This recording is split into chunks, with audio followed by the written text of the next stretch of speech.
Sorry இன்னவோ அதாவது தமிழகத்தில் முதலாக குதிரை பேரத்தை நடத்தியவர் விஜய் தான் சொல்றாங்க அப்படின்ட்டு திமுக சொல்லுது. திமுக அப்படி சொல்வதற்கு அருகதி இருக்கா? போன கவர்மெண்ட்ல தான் நடந்தது. நீங்க திமுக எதிர்த்தா நீங்க உடனே சங்கி அப்படின்ட்டுருவாங்க. நீங்க பாஜக எதிர்த்தா நீங்க உடனே ஊப்பி அப்படின்ட்டுருவாங்க. இன்னைக்கு அதே தானே நடந்துட்டு இருக்குது. இன்னைக்கு இந்த காட்சியை பத்தி நீங்க எந்த குறையும் சொல்ல முடியல. சொன்னா நீங்க திமுக கார அப்படின்ட்டுருவாங்க. பழம் தின்னு கொட்ட போட்ட பல ஆண்டுகள் தமிழகத்தை ஆண்ட கட்சி நிலை குலைஞ்சு போயிட்டு தடுமாறிட்டாங்க. இந்த மாதிரியான ஒரு மாற்றத்திற்கு அவங்க எதிர்கொள்ள முடியல. அவங்க எதிர்பார்க்கவே இல்லை. அவங்களுக்கு கம்ப்ளீட்டா கவிழ்த்து போட்டு விட்டது. நான் சொன்னேன், ஒரு கட்சி இல்ல, 2 கட்சிகிட்டையும் திமுக அதிமுக காசு வாங்கிட்டு தாவேக்காக போட்ட எல்லா மக்களும் மிகப்பெரிய தவறு செய்திருக்காங்க. மிகப்பெரிய தவறு. அவங்க சாய்ஸ் கரெக்டான சாய்ஸ் சொல்ல அடிச்ச காசு தானே எனக்கு குடுக்குற, உன் வீட்டு காசை குடுக்குற, எங்க காசை அதை வாங்கிக்கிட்டு போட்டாங்கல்ல. அதுவும் ஒரு அவங்களுக்கு பாடம் கொடுத்து இருக்காங்கல்ல. நாங்க ஒன்னும் விலை போக மாட்டோம்டா. இன்னும் குட்கால வழக்கு சம்பந்தப்பட்ட விஜயபாஸ்கர் நாளைக்கு போய் கட்சியில ஜாயின் பண்ண போறாரு. அப்ப நீ உங்களுடைய ஸ்டாண்ட் என்ன? அப்ப ஸ்டாண்ட் என்ன? அப்ப பிஜேபி மாதிரி இது வாஷிங் மிஷினா? இது நல்லதுக்கு இல்ல. நீங்க தமிழ்நாட்டுல தாவேக்காங்கிறது சென்னை, அங்க டெல்லியில பாஜக செய்த பல வேலைகளை இங்க செய்யும் போது நமக்கு அது மேல ஒரு நம்பகத்தன்மை வரவில்லை. வைகோவுடைய அனுபவம் விஜய் கை கொடுக்கும். அதே நேரத்தில் பல கூடுதல் தொந்தரவுகளும் வரும்.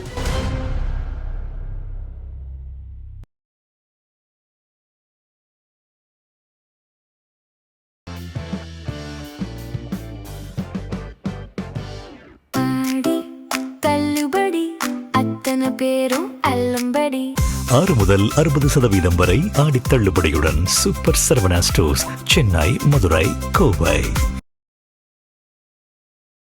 ஜெம் டிவி நேயர்களுக்கு வணக்கம். எழுத்தாளர் ராம்கி அவர்கள் சந்திப்பு வாருங்கள். சார் வணக்கம் சார். வணக்கம் சார். என்ன சார், விஜய் பாடு திட்டாட்டும் போல இருக்கு. ஆட்சியை தக்க வைக்க என்னன்னோ செஞ்சு பார்க்கிறார். அவருக்கு என்ன சார், அவர் ஜம்முன்னு சோஃபால உட்காந்துருக்காரு. என்ன சார், சோஃபா கூட்டணி உருவாக போகுது. கூட்டணி இன்னைக்கு உருவாகும். இன்றைக்குள்ள ஒரு சோஃபா கூட்டணி உருவாயிடும். சோஃபானாவே மீனிங் தப்பா. சோசியல் ஜஸ்டிஸ் அவங்களே ஒரு அர்த்தம் சொல்லிடுறாங்க.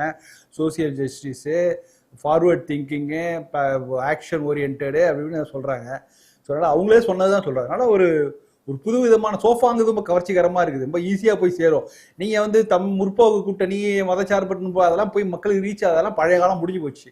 இப்ப இண்டி கூட்டணி, சோஃபா கூட்டணி அப்படின்னா ஈஸியா மக்களுக்கு ரொம்ப ரீச் ஆகுது. சார் உண்மையிலே இப்ப தோன்மை கட்சிகளின் கூட்டம் அப்படித்தானே சந்திக்கிறார் கட்சி தலைவர் தனக்கு சப்போர்ட் பண்ணவங்க. ஆனா கூட்டணி கட்சிகளின் கூட்டம்ட்டு எதுவுமே சொல்லலையே சார். கூட்டணியே இல்லையா?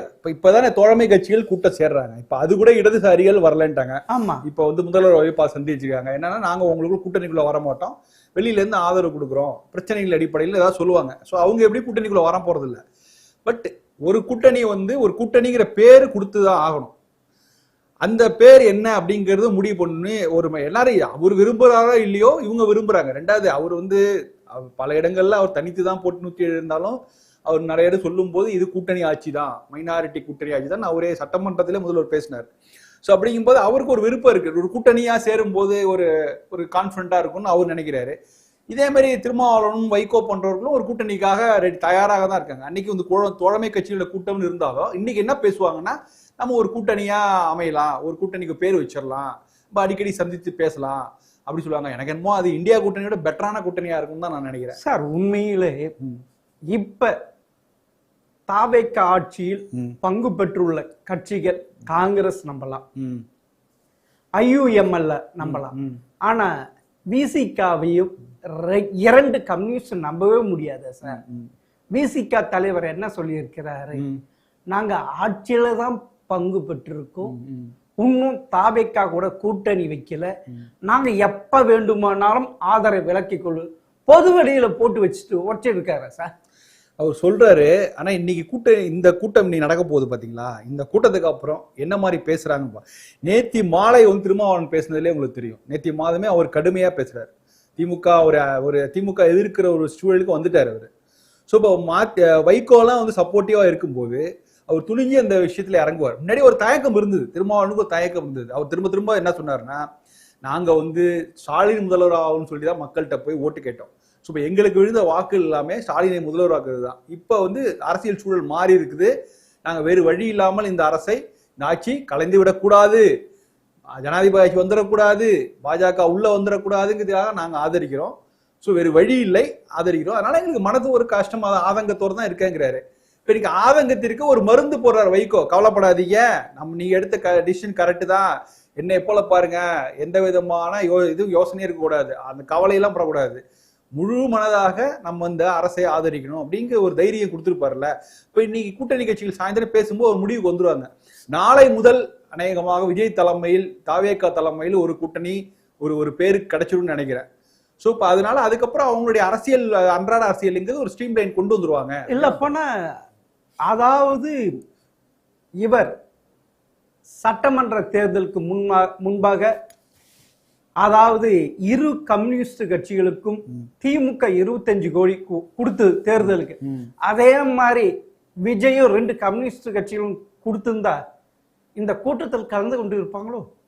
இல்ல நீங்க இடதுசாரிகள் வேற வழி இல்லையா சார்? இல்ல நீங்க இடதுசாரிகள் வந்தே ஆகணுங்கிற அவசியம் இல்ல. அப்படி இல்ல சார்.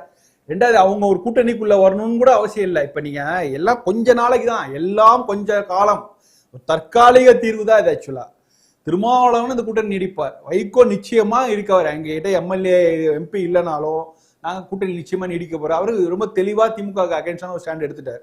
ஐஎம்ல அவர் தெளிவா சொல்றாங்க. ஆமா, அப்ப அவங்களுக்கு மழையில மாற்றம் வர்றது வாய்ப்பு இல்ல. காதர் மொய்தீன் சொல்லி இருக்காரு, எங்க சமூகத்தை சேர்ந்தவங்களுக்கு எங்களுக்கு பயங்கரமான அழுத்தம் கொடுத்ததுனாலதான் நானு தாவேகாவுக்கு ஆதரவு கொடுக்க வேண்டிய நிலைமைக்கு தள்ளப்பட்டேன்னு பொதுவெளியிலேயே சொல்லி இருக்காரு சார். இல்ல அது அவரு நிறைய விஷயங்கள் சொல்றாரு. அதுல அவரே நீங்க பாருங்க, அதிமுக எடப்பாடி முதல்வராக வேண்டும் என்று ஸ்டாலினிடம் நேரிட கேட்டார் அப்படின்றாரு. அப்ப ரெண்டாவது, திருமாவளவன் முதல்வராக வேண்டும் ஸ்டாலினே கேட்டாங்க, பேச்சு நடந்தது அப்படின்னாங்க. எங்களுக்கு ஒரே குழப்பமா இருந்தது, அது எப்படி நடக்கும், அதனால அவங்க எங்க தெளிவுபடுத்துதா கேட்டாங்க. இப்படி எல்லாம் பண்ணா பாஜக உள்ள வந்துருவோம். அதாவது அவருடைய கன்சர்ன் வந்து யாரு வேணா முதல்வர் ஆகணும், எங்களுக்கு அந்த பிரச்சனை கிடையாது. எடப்பாடி முதல்வரான பிரச்சனை இல்லை, திருமாவளவன் முதல்வரான பிரச்சனை, ஸ்டாலின் திரும்ப வந்தாலும் பிரச்சனை இல்லை, யாரும் பிரச்சனை இல்லை, பாஜக உள்ள வந்துடக்கூடாது. ஏன்னா எங்க ஐஎம்எல், எங்க சமூகம் அதை வந்து அனுமதிக்காது.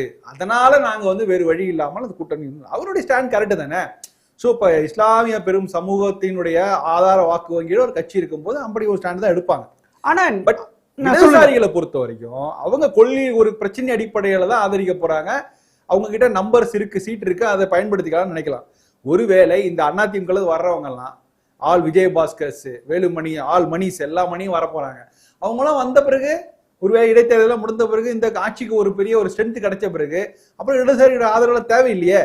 சாரி, இன்னவோ அதாவது தமிழகத்தை முதலாக குதிரை பேரத்தை நடத்தியவர் விஜய் தான் சொல்றாங்க அப்படின்ட்டு திமுக சொல்லுது. திமுக அப்படி சொல்வதற்கு அருகதி இருக்கா? சொல்லுங்க பார்க்கலாம். ஏதாவது அருகதி? அவங்க தானே முதலாக பிள்ளையார் சுழி போட்டாங்க 2006 மைனாரிட்டி கவர்மெண்டா இருக்கிறப்ப. மதிமுக இருந்து ஒரு எம்எல்ஏ குதிரை அவங்களை ரிசைன் பண்ண வச்சு ஆட்சியில் இருக்கும்போது பை எலெக்ஷன் நிக்க வச்சா. அதே மாதிரி அதிமுக சேர்ந்த அனிதா ராதாகிருஷ்ணனை ரிசைன் பண்ணி வச்சு பை எலெக்ஷன் ஜெயிச்சு வச்சாங்க தானே. அவங்க தானே ஃபர்ஸ்ட் ஆரம்பிச்சாங்க. இன்னொரு விஜய் மேல படிவு போடுறாங்க. இதுக்கு அருகதி இருக்க திரு ஸ்டாலின் அவர்களுக்கு, திரு ராசா அவர்களுக்கு, RS பாரதிக்கு ஏதாவது கொஞ்சமாவது அரசியல் புரிதல் இருக்கு அவங்க கிட்ட? இல்ல, ஒரு விஷயம், திமுகங்கிறது தோற்று போன கட்சி. ஆக்சுவலா அதாவது மக்களுடைய மேண்டேட் திமுகவுக்கு எதிராகத்தான் இருந்தது. அதனால அவங்க இந்த நடவடிக்கையெல்லாம் விலகி இருந்து இதுல எல்லாம் தலையிடாமல் எதிர்கட்சி வரிசையில் அமர்வதுதான் நியாயம், அதுதான் மரம். ஆனா அதை தாண்டி சில வேலைகள் செய்தாங்க, தவறு. அது ஒரு பக்கம் இருக்கட்டும். ஆனா நீங்க சொன்ன சினாரியோ எல்லாமே அப்ப அன்னைக்கு கலைஞர் ஆட்சிக்கு போதுமான நம்பர்ஸ் இருந்தது. இன்னைக்கு இருந்தது 96 தொகுதி. ஆனா மைனாரிட்டி தானே சொன்னாங்க. ஜெயலலிதா மைனாரிட்டி ஆட்சின்னு சொன்னாங்க. இருந்தாலும் அன்றைக்கு மத்தியில் கலைஞர் உடைய செல்வாக்கோட இருந்த மத்தியில காங்கிரஸ் கட்சி. ஒரு விஷயம் மட்டும் சொல்றேன், என்னன்னா வைகோ அவர்கள் 2006 வெளில வராரு. ஆமா, அப்ப கூட்டணியில மத்தியில கூட்டணி இருந்தாரு. அப்ப வெளில வந்து ஜெயலலிதா கூட அதிமுக கூட்டணி சேர்றாரு.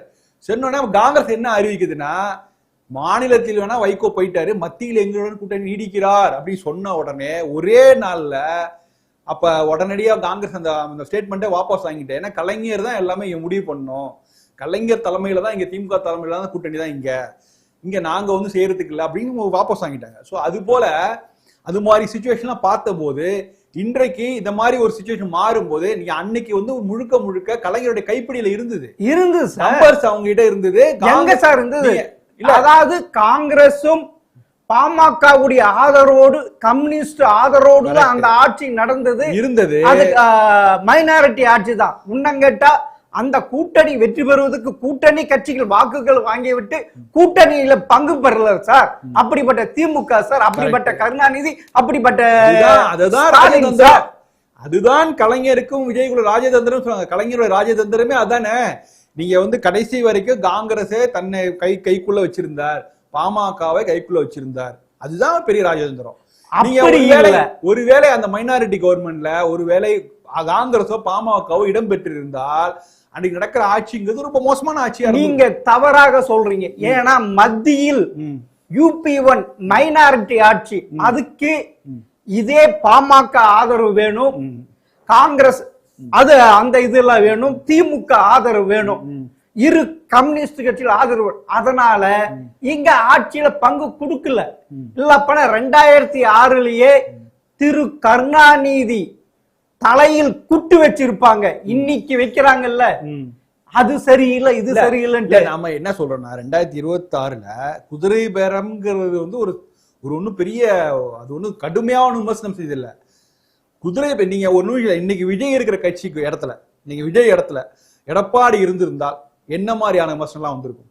இப்ப விஜய் நடந்து கொள்வது போல எடப்பாடி நடந்து கொண்டிருந்தால் ஒரு கட்சியில இருந்து MLAக்களை கொண்டு வந்து ரிசைன் பண்ண வச்சு சேர்த்துக்கிறது, மற்ற கட்சியில ஆட்களை கொண்டு வந்தா என்ன மாதிரி விமர்சனத்தை எதிர்கொண்டிருப்பார்? விஜய் இடத்துல ஸ்டாலின் இருந்திருந்தா என்ன மாதிரி விமர்சனம் வந்திருக்கும்? அப்ப நீங்க என்ன சொல்லியிருப்பாங்கன்னா பிஜேபி உள்ள வந்துருச்சு அது எதும்பாங்க. இன்னைக்கு எல்லாம் நடக்குது, ஆனால் பெரிய அளவு விமர்சனம் வரவில்லை. அதுதான் காரணம். நீங்க வந்து இந்த ஆட்சியை இப்படி நடக்குதே, இது குதிரை பேரமா, யானை பேரமா, லாட்ரி பேரமா நம்ம பேசினாலே என்ன சொல்லிடுறாங்க, நீ திமுக கார அப்படின்றாங்க. போன கவர்மெண்ட்ல தான் நடந்தது, நீங்க திமுக எதிர்த்தா நீங்க உடனே சங்கி அப்படின்றாங்க, நீங்க பாஜகவை வந்து எதிர்த்தா நீங்க உடனே ஊப்பி அப்படின்றாங்க. இன்னைக்கு அதே தானே நடந்துட்டு இருக்குது. இன்னைக்கு இந்த ஆட்சியை பத்தி நீங்க எந்த குறையும் சொல்ல முடியல, சொன்னா நீங்க திமுக கார அப்படின்றாங்க. சோ அப்படி இருக்கும்போது இந்த மாதிரி குதிரை பேரத்தை கேள்வி கேட்க வேண்டிய இடத்துல இருக்க வேண்டிய கட்சியில வாய் மூடி மௌனமா இருக்குது. அதிமுக பேச முடியல, பாஜக வாய மூடிட்டு இருக்குது. பாஜக தகுதி இல்ல, அவங்களும் பல மாநிலங்கள்ல இந்த வேலை பண்ணிட்டு இருக்காங்க, இப்ப நடந்துட்டு தான் இருக்குது.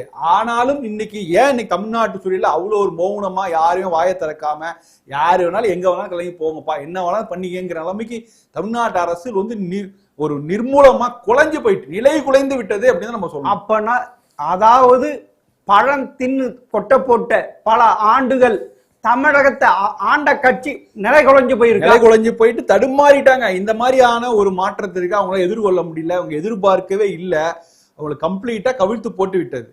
சோ இப்ப இன்னைக்கு அப்படி வரக்கூடிய சக்தி ஒரு அவங்கள விட நீங்க சொல்ற இதுவரைக்கும் அனுபவஸ்தர்கள் செய்த அவங்களோட நேர்மையா நியாயமான ஒரு ஆட்களா தானே இருக்கணும். அவங்களோட கில்லாடியா இருக்கிறவங்களை நம்ம தட்டி கேட்க வேணுமா வேணாமா?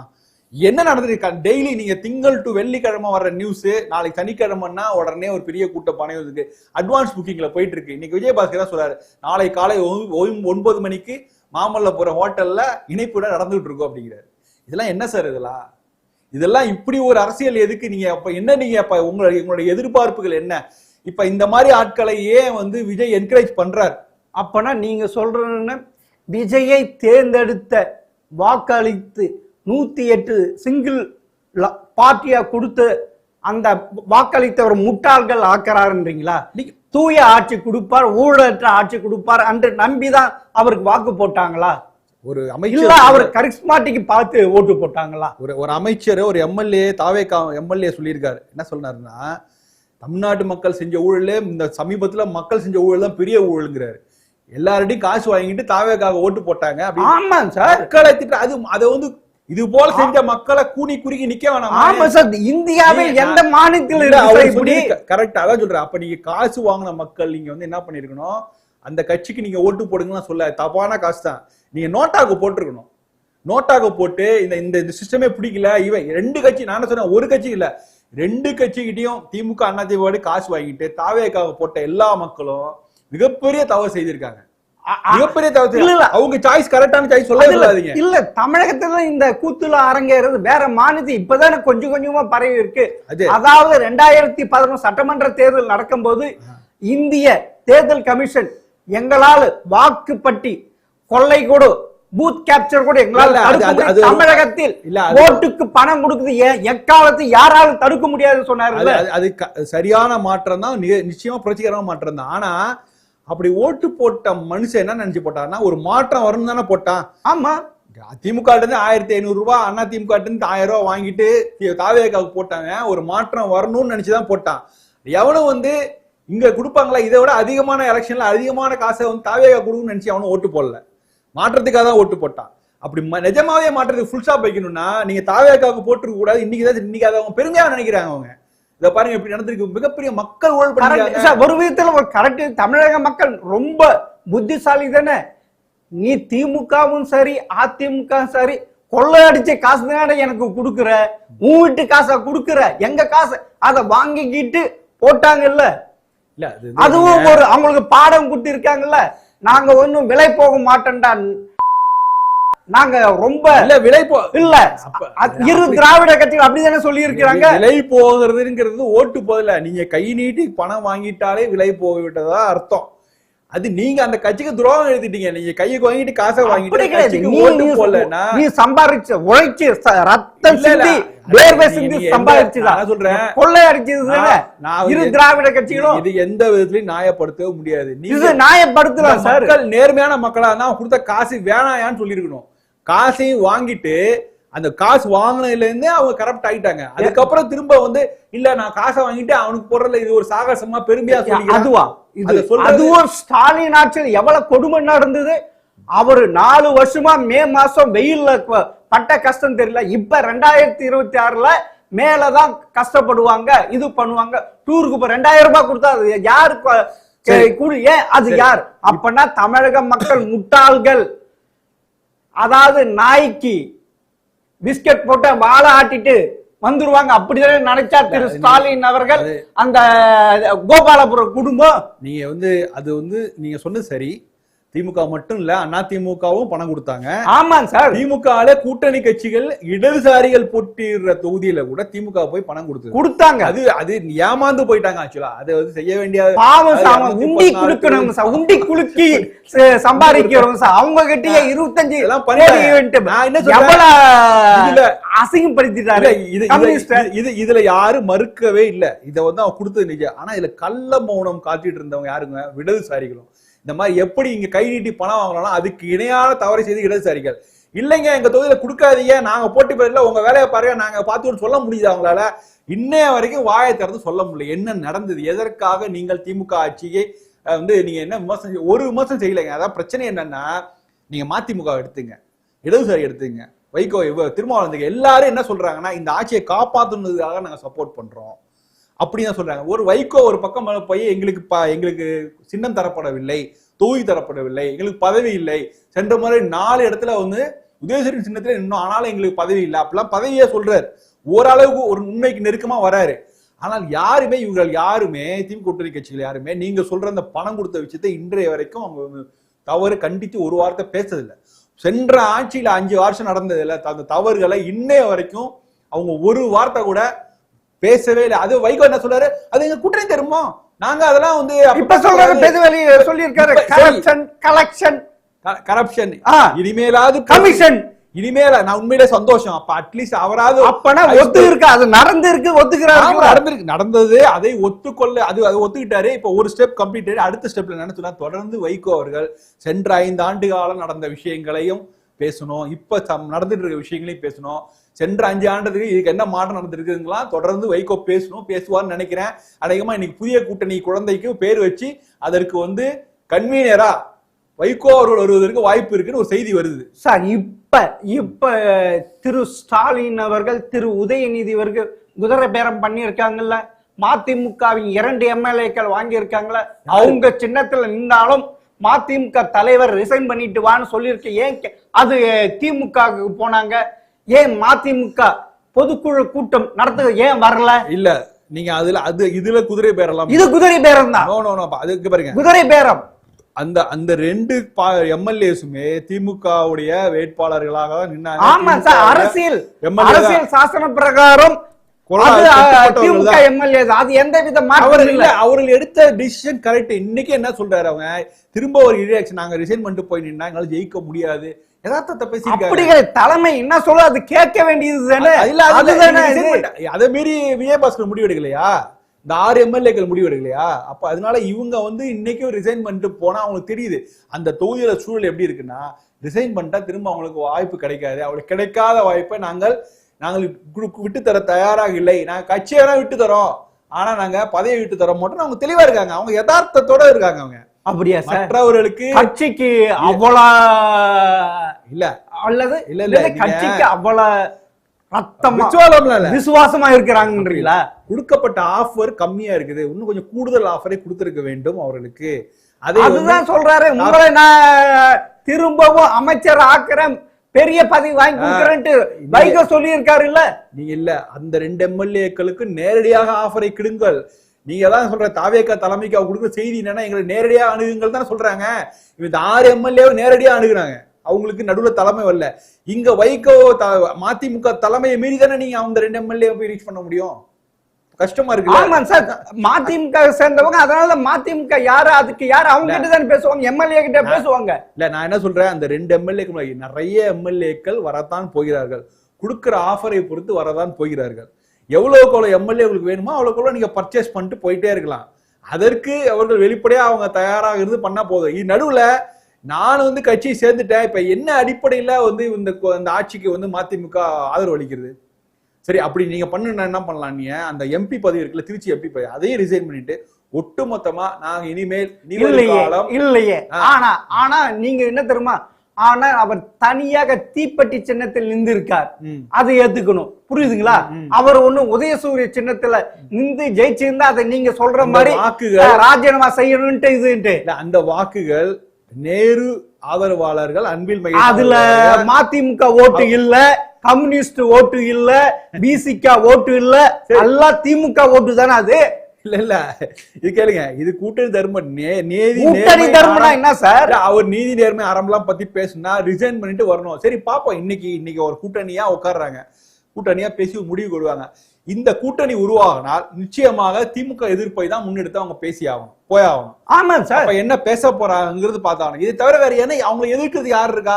பிஜேபி பத்தி நீங்க பேச முடியாது, அதிமுக பத்தி பேச முடியாது, காங்கிரஸ் பத்தி. இதுல ஒரு பெரிய முக்கியமான திருப்பமே என்னன்னா, நான் ஸ்டாம் சைஸ்ல இருந்த ஜான் ஆரோக்கியசாமி படத்தை நேத்தி முழுக்க ஒரு பொதுவெளிக்கு மாணிக்கம் தாக்கூருக்கு மரியாதை செலுத்துகிறார். அப்ப அவரும் அரசியலுக்கு நேரடி அரசியலுக்கு தயாராகி விட்டார் அப்படின்னு தோணுது. அப்ப இவங்க லாங் டேர்மா தாவேகாவும் காங்கிரஸும் டிராவல் பண்ண போறாங்க. ஒருவேளை ஜான் ஆரோக்கியசாமி டெல்லியில் இருந்து கொண்டு இனிமேல சில பிளானிங் பொலிட்டிக்கல் ஸ்ட்ராட்டஜிஸ் எல்லாம் பண்றதுக்குன்னா வாய்ப்புகள்லாம் இருக்கு அப்படின்னு தான் நம்ம புரிஞ்சுக்க முடியும். அப்பன்னா திரு விஜய் அவர்கள் முதல்வராக பதவி ஏற்கும் போது பொதுமக்களிடம் பேசுவது, இங்க யாரும் பவர் சென்டர் இல்ல, நான் ஒண்டிதான். ஆனா இப்ப சொல்றத பார்த்தா ஜான் ஆரோக்கியசாமி இன்னொரு யாரோ ரெட்டி இருக்கிற. அப்பன்னா இது ஜெயலலிதாவின் உடன்பிறவா சகோதரி மாறியா, இவர் உடன்பிறவா சகோதரர்களா? அப்படி ஒரு கரப்டட் நடக்கிறது வாய்ப்பு இருக்கா? அதை விட 10 மடங்கு அதிகமா நடப்பதற்கான வாய்ப்பு இருக்கு. ஏன்னா இவங்களுக்கு ஒண்ணுமே தெரியல. அதாவது அரசு எப்படி நடத்தணும்ட்டு, ஆட்சி எப்படி நடத்தணும்ட்டு விஜய் ஆட்சியில் இருக்க மந்திரிகளுக்கு ABCD ஒண்ணுமே தெரியல. அப்படி இருக்க இவங்க கொள்ளை அடிப்பான்றீங்களா?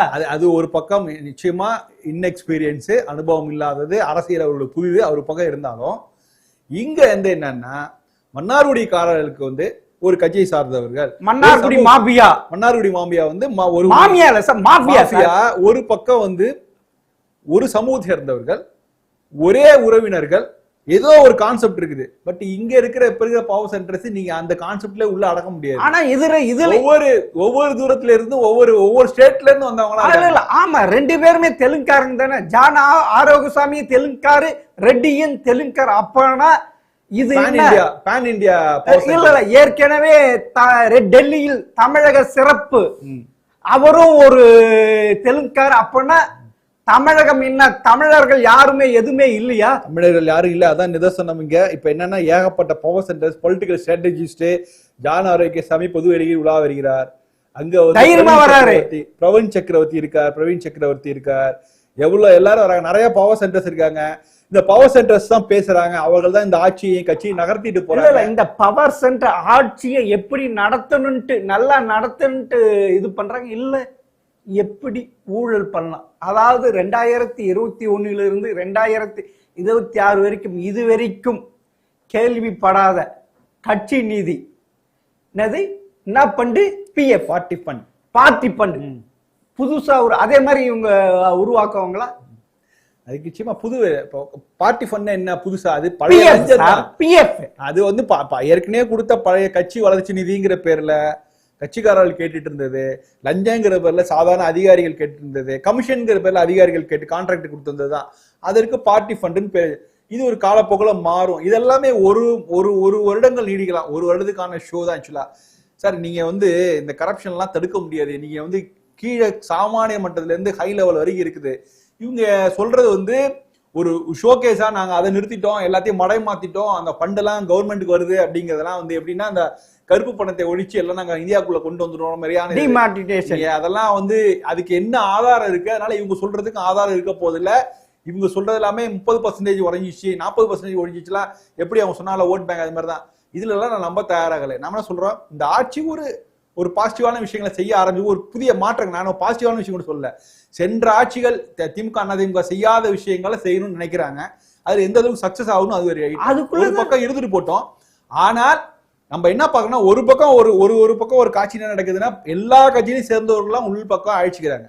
இன்னொரு பக்கம் சனிக்கிழமை வேறு விதமான காட்சி நடக்குது. அது கரெக்ட் தானே சார்? ஏன்னா உள்ளாட்சி தேர்தல் வருது, அப்புறம் பார்லிமெண்ட் தேர்தல் வருது, ஒண்ணுமே தெரியாதவங்கள ஒண்ணுமே இருக்கிற. நீங்க வந்து ஒரு பக்கம் போதைப் பொருள் நடமாட்டத்தை கட்டுப்படுத்துவதற்கு முதல்வர் பேசுறாரு. இன்னொரு பக்கம் அவர் கட்சி சார்ந்தவர்களே குட்கா வந்து வேன்ல பறிமுதல் செய்யறாங்க. அவரோட கட்சி சார்ந்த அமைச்சரே தாம்பரத்துல என்ன நடந்தது உங்களுக்கு தெரியும் சார். அது ஒரு பக்கம் அது ஒரு பக்கம் நடக்குது. இன்னும் குட்கால வழக்கு சம்பந்தப்பட்ட விஜயபாஸ்கர் நாளைக்கு போய் கட்சியில ஜாயின் பண்ண போறாரு. அப்ப நீங்க உங்களுடைய ஸ்டாண்ட் என்ன? ஸ்டாண்ட் என்ன? அப்ப பிஜேபி மாதிரி இது வாஷிங் மிஷினா? அம்மா அதுதான் பனையூர் வாஷிங் மிஷின். ஆக்சுவலா இது பனையூர் வாஷிங் மிஷின். அதுல வந்து ஃபுல்லா அதோட இது வந்து ரொம்ப குயிக்கா பண்றாங்க எல்லாத்தையும். அங்க கூட வெளிப்படைத்தன்மையே கிடையாது டெல்லியில. இங்க வந்து வெளிப்படை, நீங்க வரீங்க திங்கள் வெள்ளிக்கிழமை பேசிட்டு சனிக்கிழமை போனோன்னா பனையூர் போய் அப்பார்ட்மெண்ட் வாங்கிட்டு வந்தோடனே ஃப்ரெஷ்ஷா வந்துடலாம் அப்படிங்கிற மாதிரி. சோ இது வந்து நல்லதுக்கு இல்ல. இங்க தமிழ்நாட்டுல தாவேகாங்கிறது சென்னை, அங்க டெல்லியில பாஜக செய்த பல வேலைகளை இங்க செய்யும் போது நமக்கு வந்து அது மேல ஒரு நம்பகத்தன்மை வரவில்லை. சோ இப்ப திரு விஜய் அவர்கள் கூட்டணியை கட்டமைக்கிறார், கூட்டணிக்கு ஒரு பிதாமகனை உருவாக்கிறான். கூட்டணிக்கு ஒரு கன்வீனியர் ஒண்ணு இருக்கிறதுக்கு வாய்ப்பு இருக்குது. அது வந்து வைகோவா வருவதற்கான வாய்ப்புகள் இருக்கு. ஏன்னா அவருக்கு தான் ரொம்ப ஆர்வமா செயல்படுகிறார். ஸோ அதனால வந்து அவர் ஒரு கன்வீனர் வரும்போது அவருக்கு ஒரு விஜய்க்கு ஒரு கூடுதல் பலம் தானே. அனுபவம் உள்ள அரசியல் தலைவர், கூட்டணிக்கு அரசியல் வழிமுறைகளை ஸ்ட்ராட்டஜிஸ்டா பார்க்கும்போது அவர் வந்து காங்கிரஸையும் எதிர்த்து களமாடி இருக்காரு, வைகோ பிஜேபி எதிர்த்து களமாடி இருக்கும் போது வைகோவுடைய அனுபவம் விஜயை கை கொடுக்கும். அதே நேரத்தில் பல கூடுதல் தொந்தரவுகளும் வரும். அதையும் நம்ம பார்க்கணும். சரி சார், பொறுத்து இருந்து பார்ப்போம் எப்படி நடக்குது. மிக்க நன்றி சார். அரசியல் ஆடுகளம் சிறிய இடைவேளைக்கு பிறகு தொடரும். அரசியல் ஆடுகளம் தொடர்கிறது.